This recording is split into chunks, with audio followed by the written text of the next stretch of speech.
धम्म परिवर्तन दिनाचे औचित्य साधत काल अकोला या ठिकाणी भव्य बहुजन हिताय कार्यक्रमाचे आयोजन करण्यात आले होते। या कार्यक्रमाला हजारोच्या संख्येने लोकांनी उत्स्फूर्त प्रतिसाद दिला। कार्यक्रमाच्या व्यासपीठावर विविध मान्यवरांची उपस्थिती होती।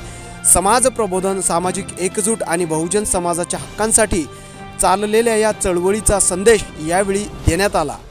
कार्यक्रमादरम्यान भारतरत्न डॉक्टर बाबासाहेब आंबेडकर यांच्या विचाराची आणि शिकवणीची आठवण करून देत उपस्थितांना एकतेचे आणि संघटित राहण्याचे आवाहन यावेळी करण्यात आले। अकोल्यातील या कार्यक्रमामुळे परिसरात खूप मोठी जागरूकता निर्माण झाली असून बहुजन समाजाच्या समस्या व प्रश्न मांडण्यासाठी हा मंच अत्यंत उपयोगी ठरला।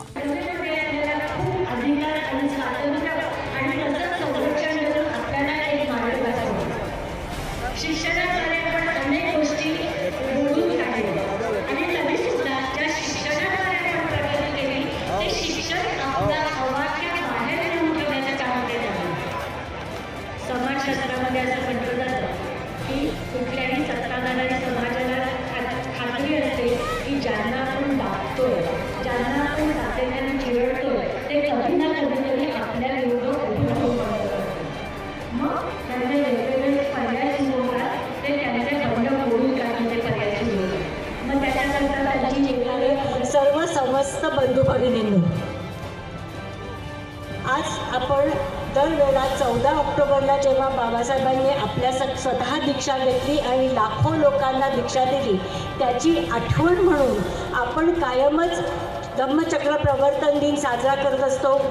तो धम्मचक्र प्रवर्तन दिवशी दीक्षाभूमीवर होतो आणि अकोल्याला आपण गेली अनेक वर्ष सातत्याने तो अकोल्यामध्ये करतो। माझ्या दृष्टीने धम्मचक्र प्रवर्तन दिन आणि बाबासाहेबांनी लाखो अनुयायांसह दीक्षा घेणं हा काही केवळ एक धार्मिक घटना नाही, तर बाबासाहेबांनी त्यांच्या आयुष्यामध्ये केलेलं अत्यंत महत्त्वाचं सामाजिक आणि राजकीय विधान आहे आणि या विधानाद्वारे त्यांनी इथे विषमतेमध्ये काढलेल्या माणूस म्हणून जगण्याचा अधिकार नाकारलेला ज्या माणसांचा